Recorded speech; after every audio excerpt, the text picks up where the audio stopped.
My name again is Dave Haglund. I'm an Instructional Technology Specialist for Riverside Unified School District.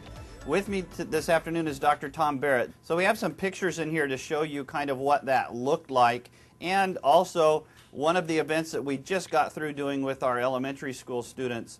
We just put the technology in the 6th grade classrooms in July, and this past 2 months students have taken projects that they've done over the past 6 months, and they competed in a district-wide competition. And so what you're going to see some pictures of is actually, this is where they did their presentations, and then we had technology open house nights at the middle schools. We brought in some portable boards on stands so that they could do this. Is in a gym. And in each one of these cases, the students had developed their own flip chart and had taught something to the class. Other students didn't use the active board for their presentations. They used laptops to show. We couldn't get all of the kids up at boards at the same time, so some of them were running the Active Studio software or PowerPoint software directly on the computers, and the parents were standing behind and looking. A student-generated Jeopardy game, templates you can find on the internet, really cool things. Teacher couldn't never have figured out how to do that, but the kid did it for an end-of-unit test for the teacher. A really interesting presentation. These people will be going to CUE. These students did biography reports, and they incorporated three different things: a technology component, a written component, and then a performance component. So you can see them actually dressed up as there's Galileo and Augustus Caesar. These are the two guys I want to talk to you about. Use the active board and the flip chart to teach scaled drawings. So you're talking about proportions, use their math standards in 6th grade to teach their fellow students about how to do scaled drawings and what's the math behind a scaled drawing.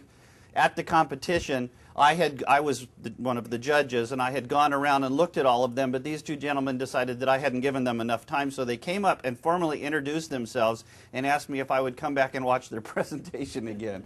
You gotta love the kids who are so excited about their work that they demand that you watch it.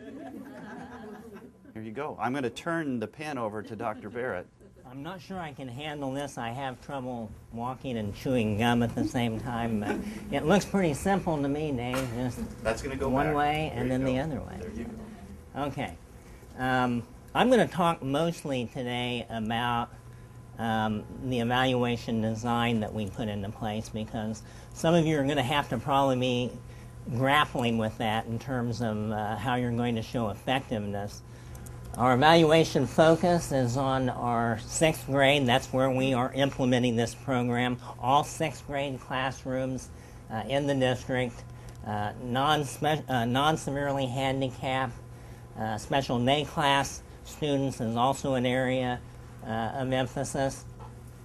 I mentioned the California standards test. We have to look at that data. It's standards aligned. It's information, like I said, that the accountability in California all hinges on. So we're basically in a position where we have to really take a look at what our impact is, not just perception data.